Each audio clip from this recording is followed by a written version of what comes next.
Bom dia, pessoal. Vamos começar nossa aulinha de física de hoje, na verdade, dando continuidade aí à matéria de ótica, né, que a gente começou a introduzir aí na semana passada, certo? Na semana passada a gente viu os primeiros conceitos ali da ótica geométrica, né? O que é a luz, como que ela se comporta, as propriedades ali de propagação da luz, né? Como que ela se propaga sempre em linha reta. A gente distinguiu ali algumas características, classificações que a gente dá para o meio, né? Os meios opacos, os meios translúcidos e os meios transparentes, os tipos de feixe de luz diferentes, a gente falou sobre isso também, né? Os feixes paralelos, convergentes e divergentes, e a gente finalizou falando sobre como que a gente faz para caracterizar a cor dos objetos, né?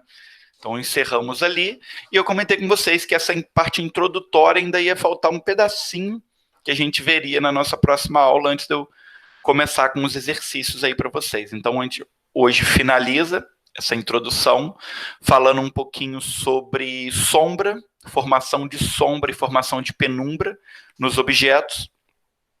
Com isso, a gente vai acabar vendo alguns fenômenos naturais, que é o caso dos eclipses, e a gente vai estudar o funcionamento da câmara escura, que é uma aplicação física de ótica geométrica que serve para a gente interpretar e fazer medições de vários fenômenos naturais, como o próprio funcionamento do olho humano. Beleza? Então, não vamos perder tempo. Nossa apresentação está aqui. Começando, vamos falar sobre a propagação da luz. Como eu tinha dito para vocês antes, como a luz ela se comporta como uma partícula em meios homogêneos, ou seja, se eu tenho um meio que ele é todo composto ali do mesmo material e é transparente, a luz sempre vai se propagar em linha reta. A partir do momento que eu garanto que a luz sempre está se propagando em linha reta, isso faz com que eu consiga fazer uma transição desse estudo de física para o estudo de geometria que vocês tiveram durante o ensino fundamental. Vocês vão reparar que muitos dos princípios que a gente vai trabalhar aqui, muito da matemática que a gente vai trabalhar aqui, é matemática tirado diretamente do material didático de vocês do 8º e do 9º ano, certo? Vai ter probleminha, vai ter coisinha que a gente vai fazer que facilmente poderia ter sido colocado numa prova de geometria do 9º ano. Porque são aquelas provas que a gente usa, semelhança de triângulo, que aí bota lá, base sobre a altura do triângulo menor é igual a base sobre a altura do triângulo maior, sabe? Vocês vão reparar aqui que é tudo muito vinculado, tanto que a gente chama essa matéria de ótica geométrica, beleza? Falando agora um pouquinho sobre a formação da sombra e da penumbra, a gente tem aí a luz se propagando em linha reta. E vamos pensar aqui, deixa eu botar aqui o meu marcador. Pronto. Imagina que eu tenho aqui uma fonte pontual, né? Uma fonte pontual, um ponto material aqui, que é uma fonte de luz.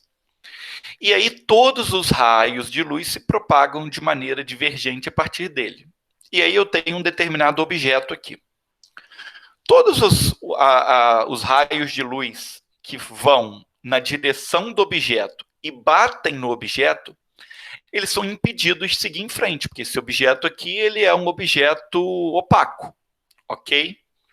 Então, eles são impedidos de seguir em frente, uma parte é absorvida de acordo com a cor dele, outra parte é refletida, né? A gente vai lembrar aí da aula passada, se essa bola aqui fosse, sei lá, uma bola vermelha, todos os feixes de luz que não são vermelhos vão ser absorvidos por ele e os feixes vermelhos vão ser refletidos. O ponto é, aqui nada passa para chegar no anteparo.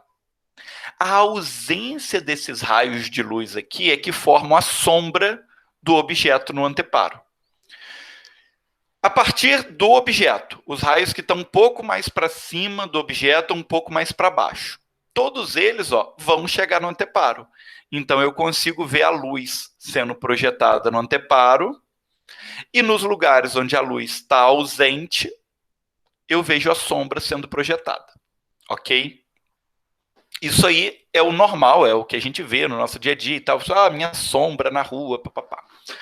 O ponto é que a sombra, ela acontece em qualquer fonte de luz. Mas, no caso específico das fontes de luz extensas, vamos lembrar da classificação da aula passada, né?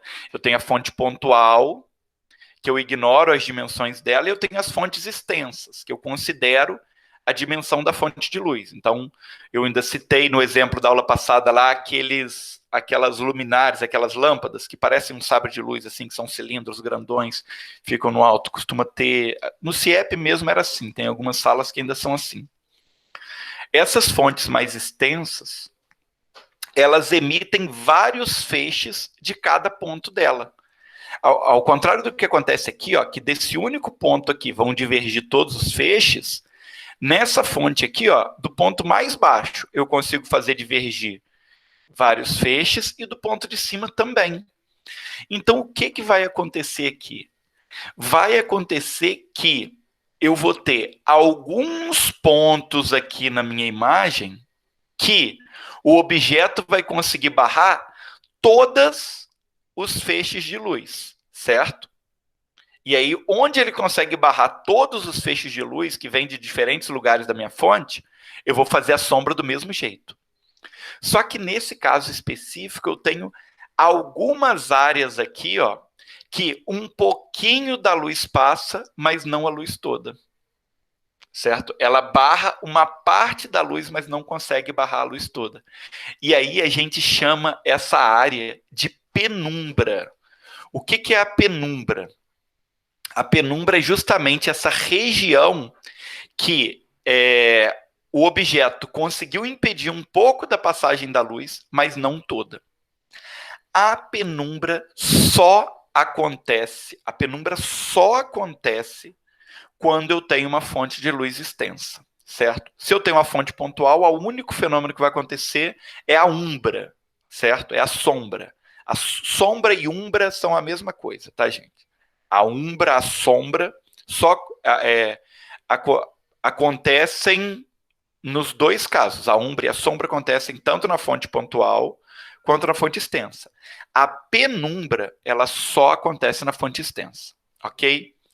E aí, como que eu faço para poder definir a área de sombra e de penumbra? Eu vou fazer um desenho aqui para mostrar. Se eu passasse um dever para vocês fazerem isso, ó, como que vocês fariam? Ó? Deixa eu colocar aqui umas formas bem malucas para a gente poder ver. Digamos que eu tenho aqui ó, uma fonte extensa. Ok? E aqui um anteparo. Fonte extensa, anteparo.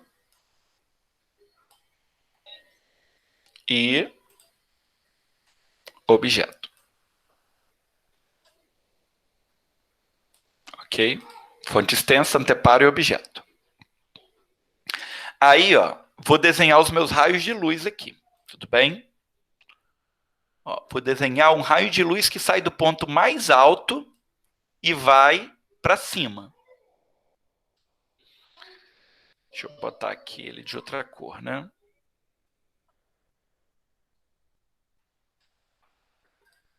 Ponto mais alto e vai para cima. Mas eu posso também desenhar um ponto de luz que sai do ponto mais alto, ó, ao invés de ir para cima, ele vai para baixo. Vocês concordam que o feixe ele vai em todas as direções? Então, ó, eu tenho um ponto que vai do mais alto para cima, do mais alto para baixo. Mas eu também posso ter do mais baixo para cima, ó, e do mais baixo para baixo. Pronto. Percebam ó, que eu consegui desenhar as minhas regiões. Essa região aqui central, ó, entre os dois raios, é a região onde a bola consegue impedir toda a passagem, certo? Então, nessa região aqui, ó, eu tenho a sombra. Essa região aqui é a minha região de sombra. Deixa eu pintar aqui de preto. Essa é a minha região de sombra. Essa região aqui, ó, mais extensa aqui em volta, é a minha região de penumbra. Espera aí.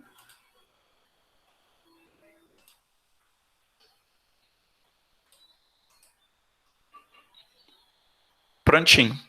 Olha que lindeza que ficou o desenho, ó. Entre aqui, ó, os dois raios mais apertadinhos aqui, ó, eu formei a minha sombra. Entre os mais externos, eu formo a minha região de penumbra. Fez sentido, pessoal? Vocês conseguiram entender isso? Deixa eu olhar o chat aqui. Estão conseguindo acompanhar? E aí, menino Arthur, salve. Tá tranquilo, pessoal? Tá fluindo? Beleza. Dando seguimento aqui, então, ó. Sim, beleza, Laurinha. Perfeito. Perfeito, Liza. Excelente. Então, ó, se eu tenho uma fonte pontual, eu só vou formar sombra e é fácil.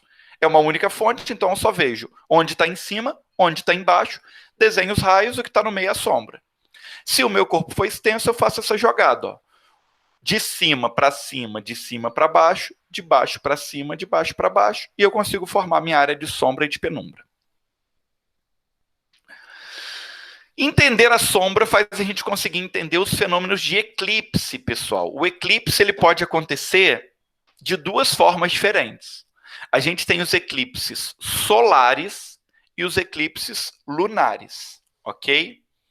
Então, ó, o eclipse solar, ele acontece quando a Lua fica entre a Terra e o Sol, ok?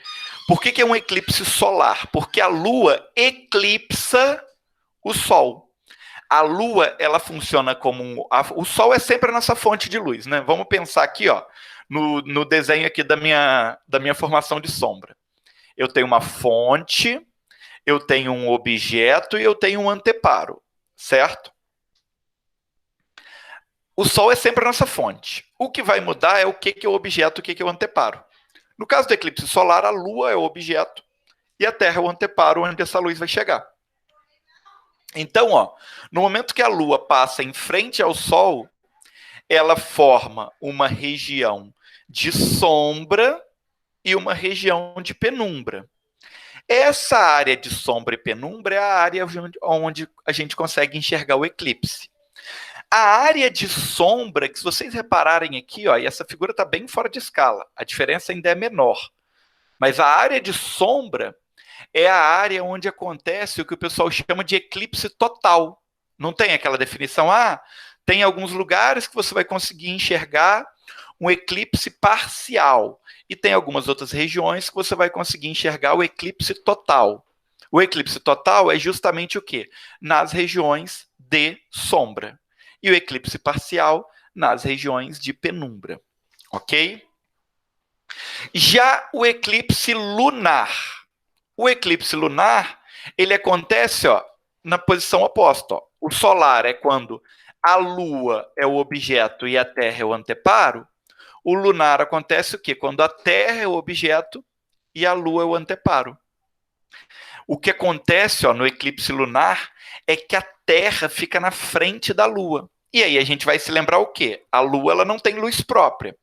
A gente só enxerga a Lua por quê? Porque ela reflete a luz do Sol. Se a Terra entra na frente da Lua, a Lua entra na região de umbra, a gente não consegue enxergar a Lua. Então, a própria Terra eclipsa a Lua.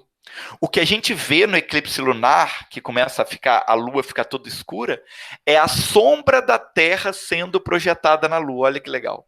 Durante o eclipse lunar, você está lá e tal, bonitinho, olhando para a Lua, de repente a Lua vai escurecendo, escurecendo, escurecendo, escurecendo, até apagar no céu. Esse apagamento da Lua é por quê? Porque a sombra da Terra está sendo projetada na Lua, e aí a gente não consegue enxergá-la. Tudo bem? Então eu tenho aqui, ó, meu eclipse solar, quando a sombra da Lua é projetada na Terra, e o eclipse lunar, quando a sombra da Terra é projetada na Lua. Ok? Beleza, pessoal?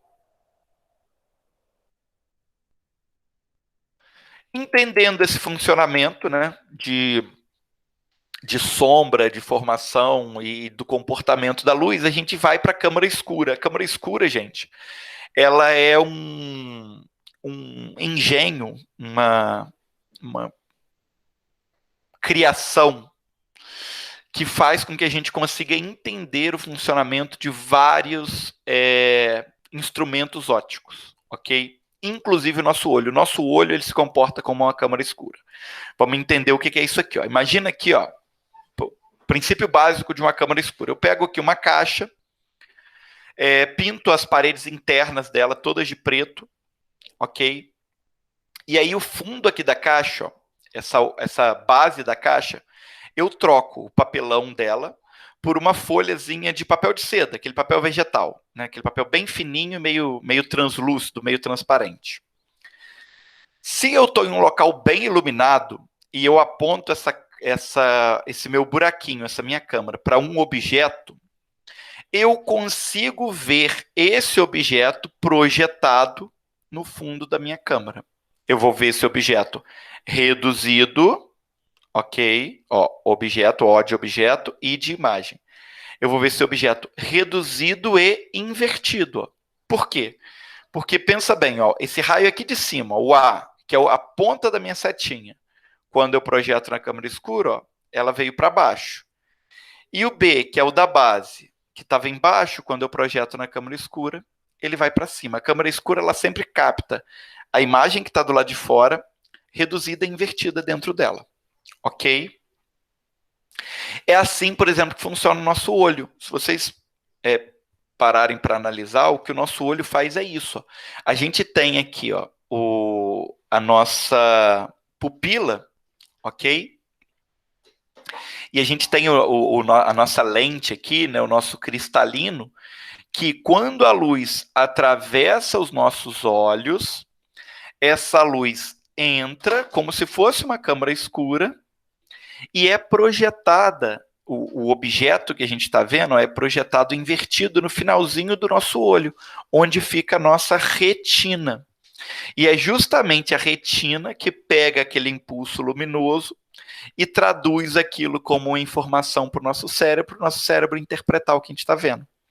Na prática, a gente enxerga tudo de cabeça para baixo. Olha que legal, eu estou aqui olhando para as coisas que estão à minha volta, a imagem dessas coisas todas chega de cabeça para baixo no meu olho. Igualzinho numa câmera escura. Só que o meu cérebro, ele desinverte isso para que eu consiga enxergar normalmente. Ok? Se não tivesse essa desinversão aqui, a gente veria tudo de cabeça para baixo.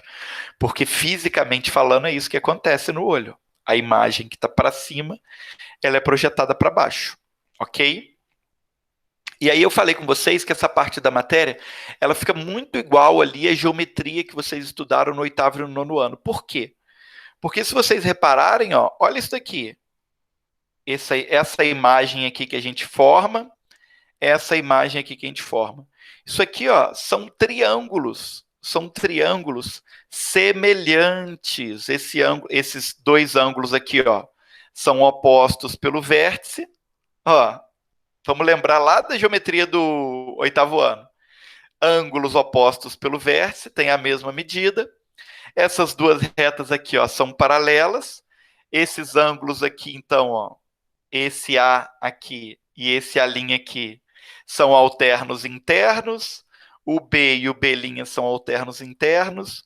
Todos esses três ângulos desse triângulo maior são iguais aos três ângulos do triângulo menor. Então, esses dois triângulos, ó, eles são semelhantes, eles são proporcionais.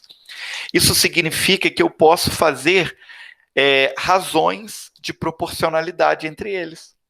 Eu posso dizer, por exemplo, ó, que a base do triângulo menor sobre a base do triângulo maior é igual à altura do triângulo menor sobre a altura do triângulo maior, que é essa razão que está aqui, ó.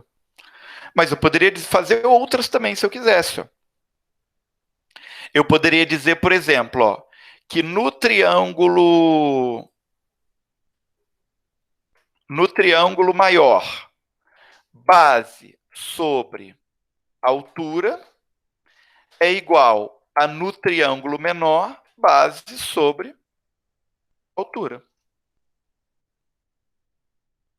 Também estaria certo essa relação, certo? Ou o contrário, altura sobre base, altura sobre base. Eu só inverter aqui as frações.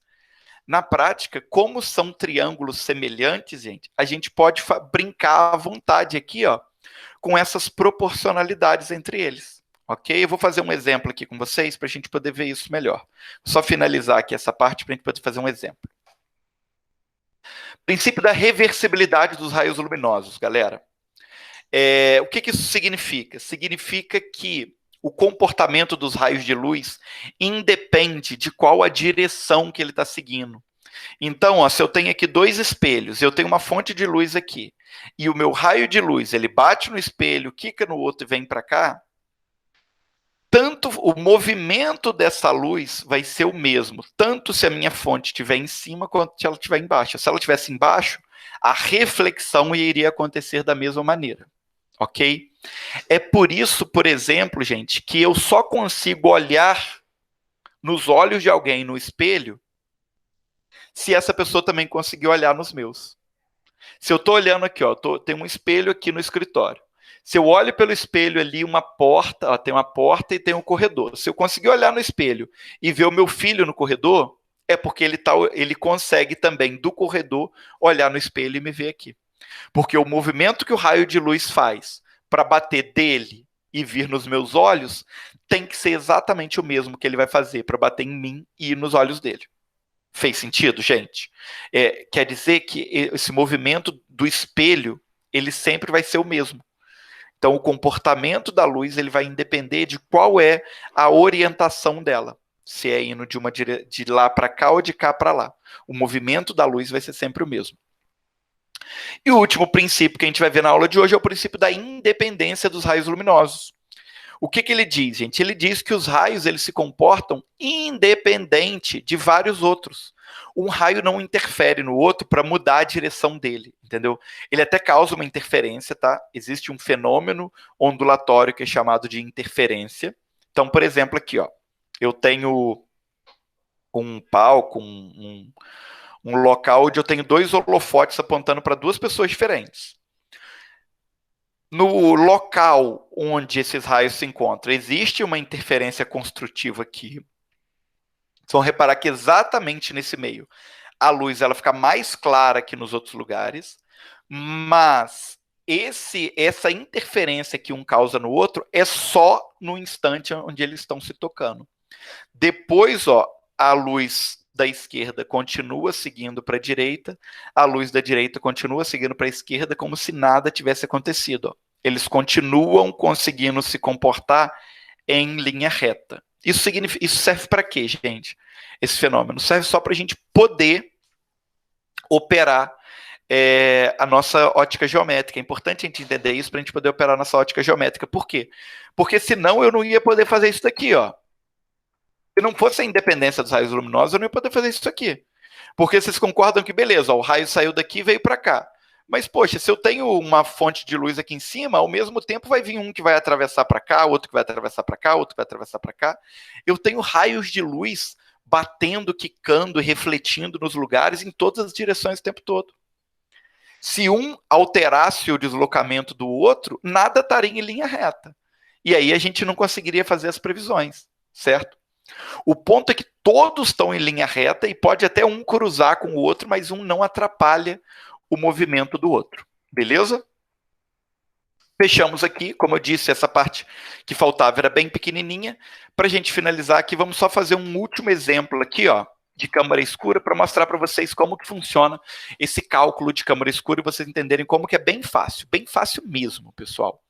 Então, ó, exemplo aqui, ó, questãozinha da FATEC, ok? Um objeto Y de comprimento 4 centímetros projeta uma imagem Y' em uma câmara escura de orifício, como indicado na figura ao lado. Vou até subir essa figura aqui, para ficar mais espaço na nossa conta. O comprimento de Y' é em centímetros igual a... Beleza, ó, molinho, pessoal. Vamos lá. Esse triângulo maior, ó, o triângulo maior, ele é proporcional ao triângulo menor. Então, eu posso fazer qualquer relação de razão aqui, ó. Eu posso fazer y sobre 50, y' sobre 20, y' sobre y, 20 sobre 50, y sobre y', 50 sobre 20, eu escolho, ok? Eu vou aplicar a fórmula que a gente viu aqui só para vocês verem a fórmula em si sendo usada, mas vocês nem precisavam. Isso é uma aplicação de regra de 3 direta, na real. Então, vamos lá, ó. Eu vou colocar aqui.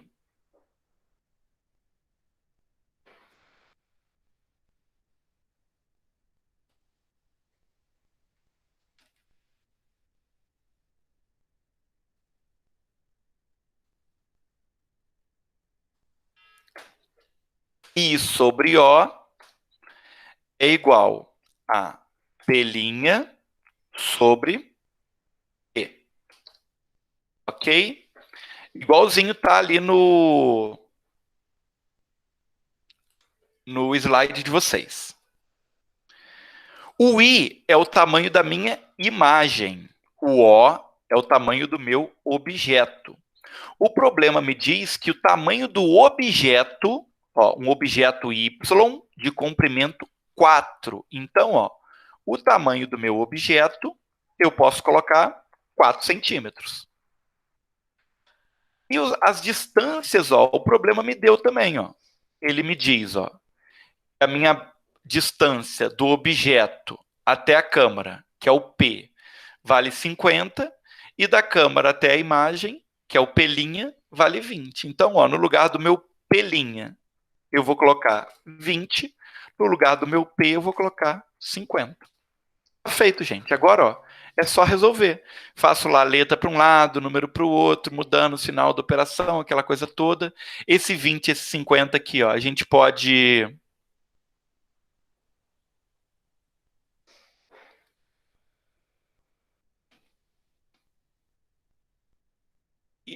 Desculpa, gente, acho que eu fechei a projeção aqui.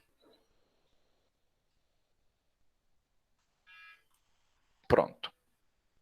Mais fácil aqui, ó. Esse 20 e 50, a gente já pode simplificar cortando o zerozinho aqui.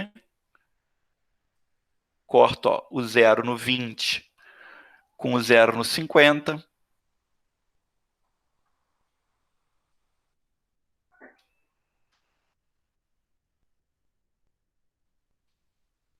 Vai ficar y sobre 4 é igual a 2 sobre 5. Multiplico cruzado. 5i é igual a 2 vezes 4, 8. I é igual a 8 dividido por 5. 8 dividido por 5, 1,6 centímetros. Aqui, ó. Resposta certa, letra D. Tá feito. Muito, muito, muito simplesinho. Vocês entenderam, pessoal? Molinho, molinho, né? É isso. Como eu tinha dito antes, a matéria era mais curtinha, a gente já fez um exemplo, já viu aqui. Eu já vou mandar lá para vocês, na nossa aulinha de semana que vem, eu já mando a lista de exercícios para a gente botar em prática aqui esse exercício de hoje, beleza? E aí a gente volta para poder corrigi-los daqui a 2 semanas. Um beijinho para vocês, até semana que vem. Tchau, tchau, pessoal.